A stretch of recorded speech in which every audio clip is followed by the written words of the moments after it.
Hello guys, welcome back to the Igniting Medicos channel. Welcome to the next topic, that is peritoneal cavity. Now let's move on. So in peritoneal cavity we will be discussing about two sacs, that is greater sac and the lesser sac. Now first we'll talk about greater sac. So how do we trace the greater sac? So the layout of the greater sac can be studied by tracing the peritoneum in vertical and horizontal directions. So first thing we'll do the vertical tracing. So in vertical tracing, the first layer which we come across is lines the peritoneum. That is the peritoneum which lines the anterior abdominal wall and the diaphragm. Now the second layer, it is a reflection of the third layer. And the third layer, it lines the posterior abdominal wall and diaphragm. So I hope you got it. The first layer lines the anterior abdominal wall, and the second layer is the reflection of the third layer, but then the third layer lines the posterior abdominal wall and the diaphragm. Fine. Next, layers of first and second enclose most of the liver. The reflection of first and second make up the lesser omentum.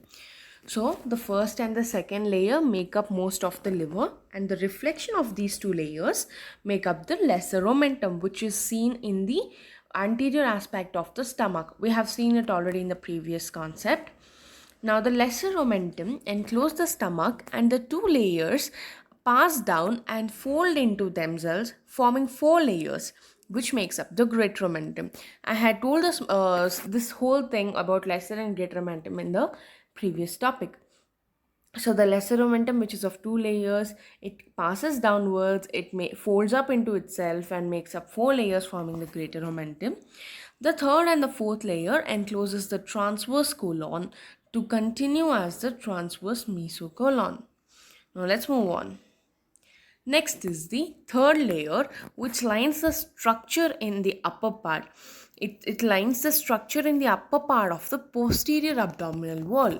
The third layer, which we have seen, it comes for greater omentum. It lines the structures in the upper part of the posterior abdominal wall, and the fourth layer passes around the small intestine to form mesentery of the small intestine.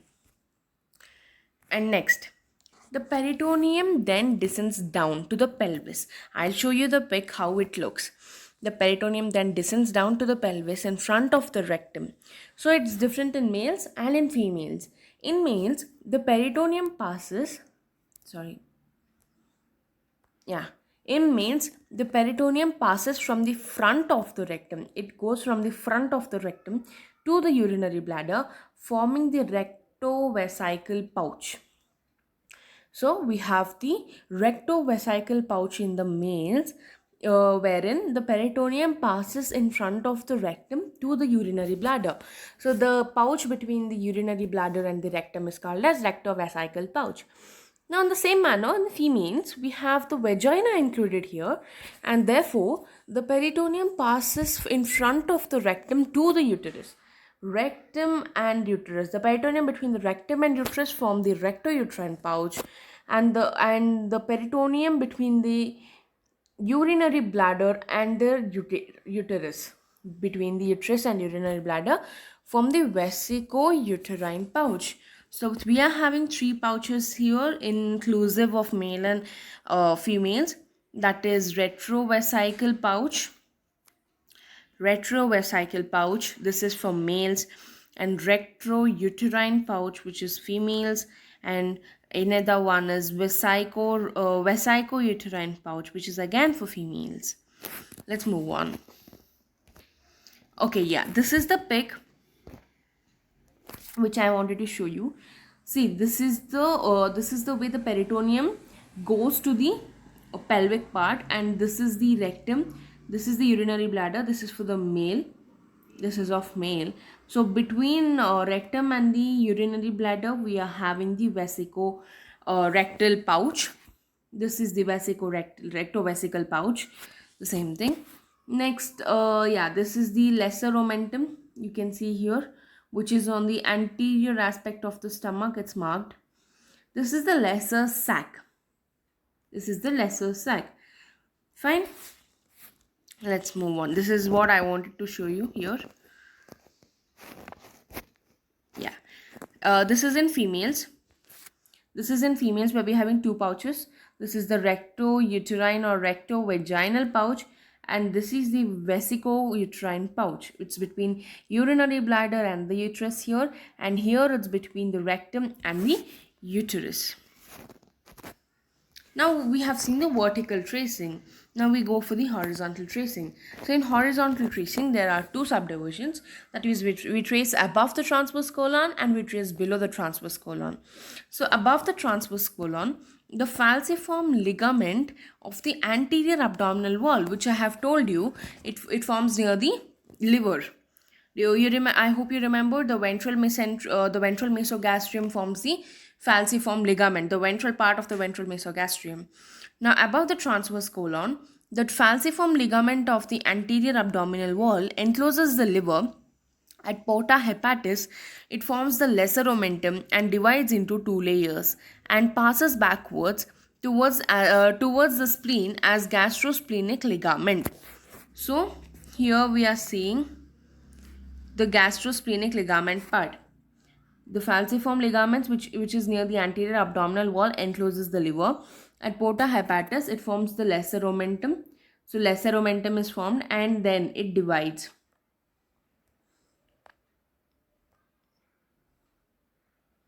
Yeah, and then it divides into two layers and passes backwards to the spleen as the gastrosplenic ligament. We have discussed the gastrosplenic ligament is seen in the posterior or the dorsal mesogastrium. The anterior layer encloses the spleen, forms one layer of lineorenal ligament, covers the left kidney. The posterior layer lines the other side of the lineorenal ligament and continues lining the posterior abdominal wall. The two layers gets reflected as the falciform ligament on the liver. I'll show you a pic, then you'll have clear understanding. Next, so this was above transverse colon, and now below transverse colon, on the anterior abdominal wall, we see lots of folds and foci. So which are the folds and foci which we see below the transverse colon? Median umbilical fold. Median umbilical fold. Okay, one second.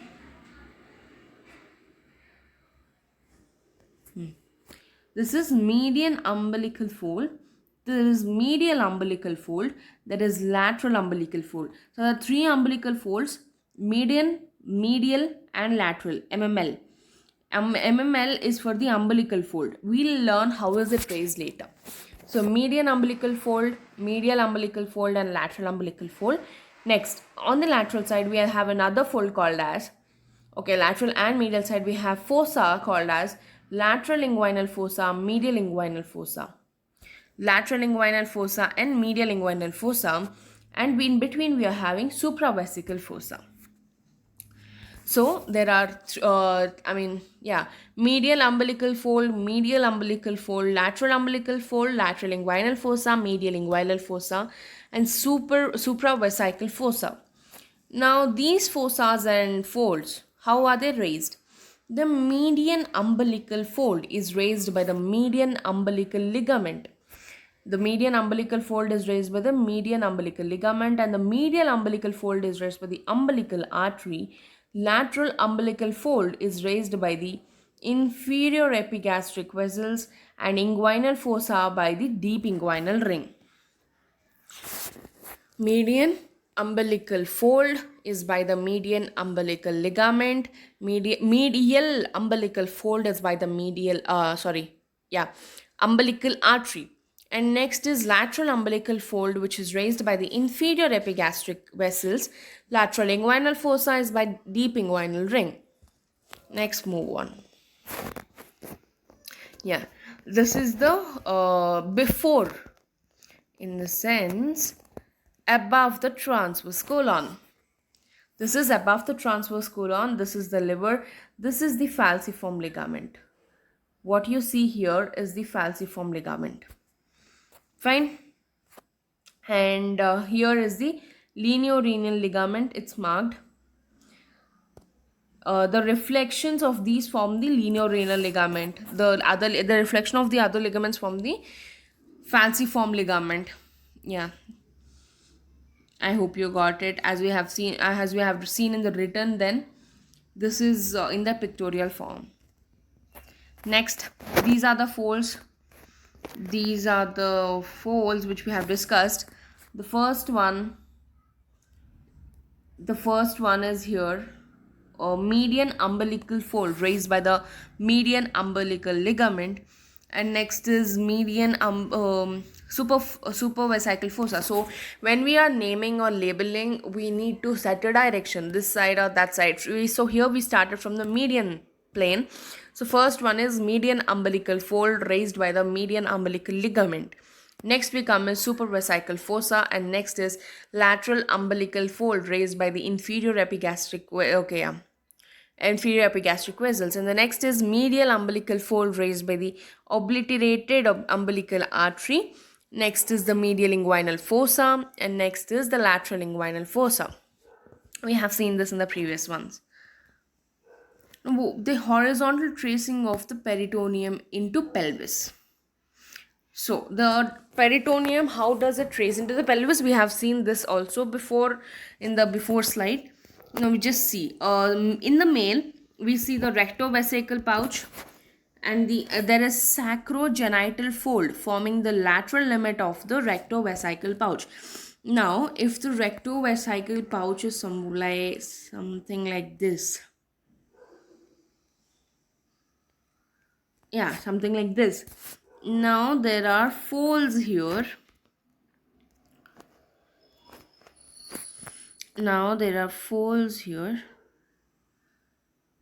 Something like this. These are called sacrogenital folds. Okay, and this becomes the urinary bladder here. Here we have the urinary bladder, and here is what we have rectum. Between these two are the rectovesical pouch, and these are the sacrogenital folds which we see. Yeah, and the pararectal fossae and paravesical fossae. Now let's move on to the female. Yeah, the female is having pararectal and paravesical fossae, the rectouterine pouch, the vesicorectal pouch. I'll show you this too.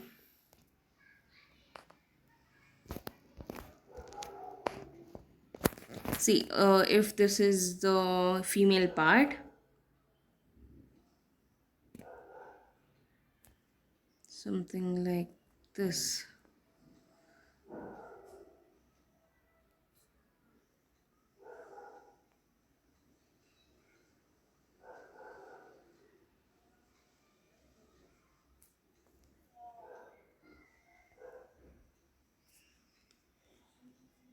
Yeah, something like this. So here we are having the urinary bladder, and between we are having the uterus.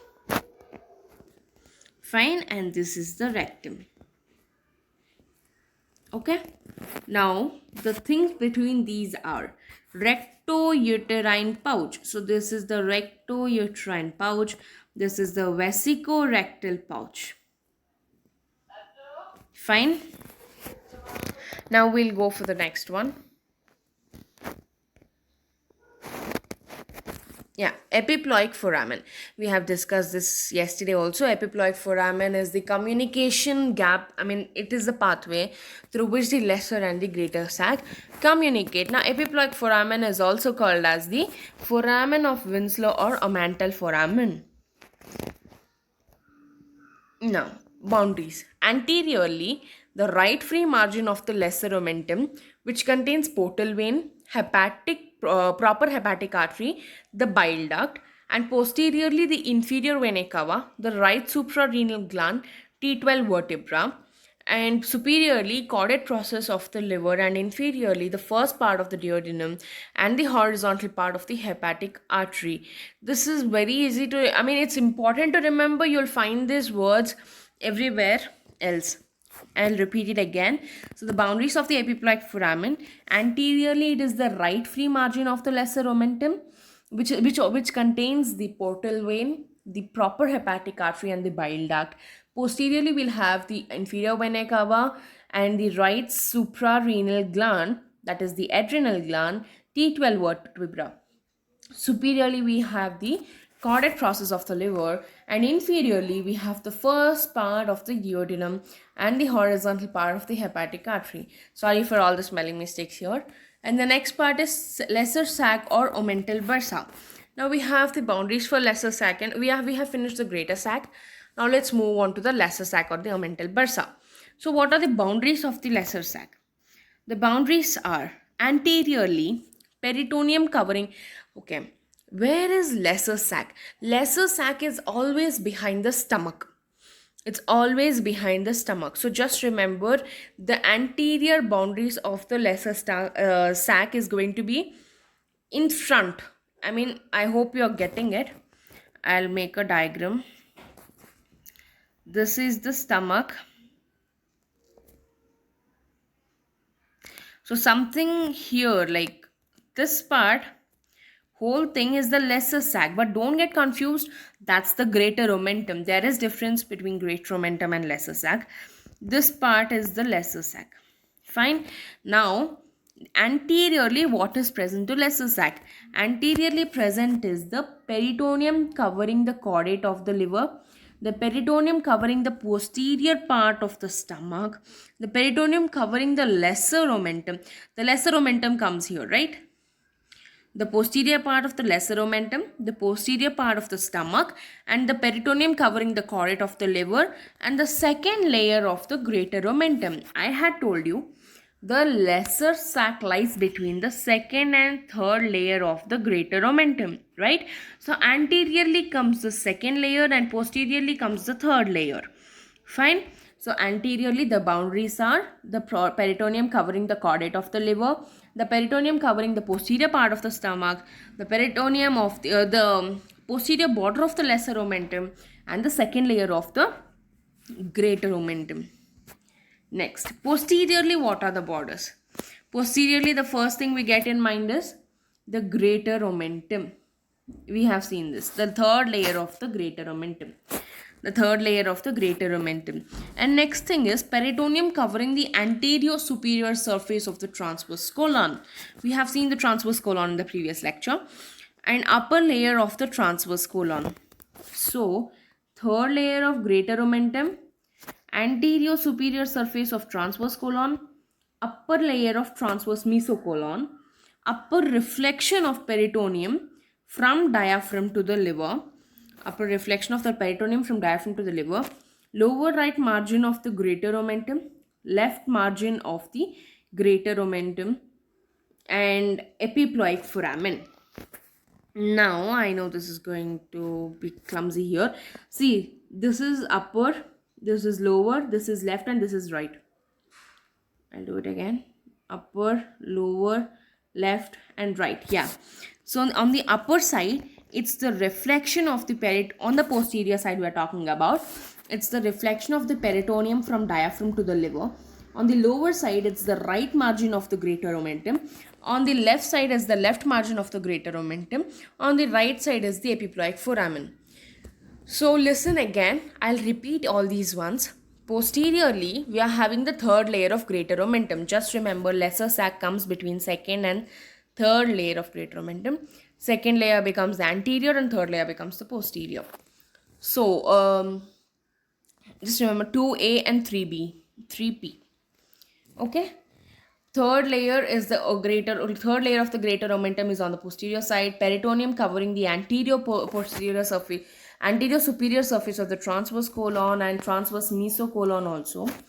Now on the upper side, on the upper part of the posterior border is the reflection of the peritoneum from diaphragm to liver. On the lower side is the right margin of the greater omentum.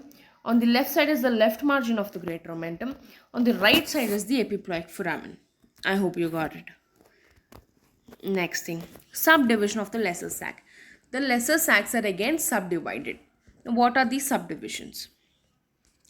The downward and the forward movement of the common hepatic artery raises a sickle-shaped fold of peritoneum from the posterior wall, that is known as the right gastropancreatic fold. So the first thing we are learning here is the right gastropancreatic fold. Now, how is it formed? It is formed due to the downward and forward movement of the common hepatic artery. Just remember these two lines.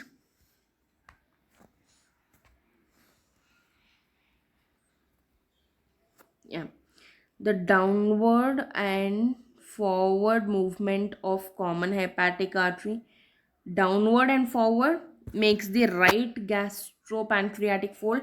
Similarly, the upward course of the left gastric artery makes the left gastrohepatic fold. So it's going to be downward and forward makes up the right gastropancreatic fold, and the upward makes up the left gastropancreatic fold. I hope you got it. And the next thing is, these two folds divide the lesser sac into superior and inferior races. So these two folds which we see, the right gastropancreatic fold and the left gastropancreatic fold, these two divide the lesser sac into two races, the superior races and the inferior races. The superior races lies behind the lesser omentum and the liver. This portion is called the vestibule of the lesser sac. So here is the stomach. Here is the lesser omentum. Now it lies behind this. This part is called as the vestibule of the lesser sac. Fine. It lies behind the lesser omentum and the liver. Superior races. Now inferior races we talk about is it lies behind the stomach on the greater omentum. Here lies the superior races, and behind the stomach on the greater omentum lies the inferior races. Fine. And splenic races, it lies between the gastrosplenic and lineorenal ligaments. So there are three, I'll come back to it again. Yeah. So there are three races: superior races, inferior races, and splenic races. Superior races is lying on the lesser omentum, in the sense behind the lesser omentum, and inferior races is lying behind the stomach on greater omentum. Splenic races is lying between the gastrosplenic and lineorenal ligaments. Next, we talk about the clinical anatomy here. Strangulated hernia of the lesser sac is approaching. You need to approach the hernia in the lesser sac through the greater sac and not through the epiploic foramen, because there are very important structures lying in the epiploic foramen. I had discussed this to you: the portal vein, the proper hepatic artery, the bile duct. These are very important structures which lies in the epiploic foramen, and these structures should not be disturbed. And so we don't go through the epiploic foramen, but we go through the greater omentum, greater sac through, for the hernia in the lesser sac. Next, peritonitis. The cause of peritonitis is an opening is closed in gastrointestine. There might be, these are the possible causes of the peritonitis. So we found three possible causes: infection, the first thing, and infection through vagina, uterine cavity, and fallopian tube also, and the opening in the closed gastrointestinal tract, gastric ulcer, perforation, or typhoid ulcer, perforation.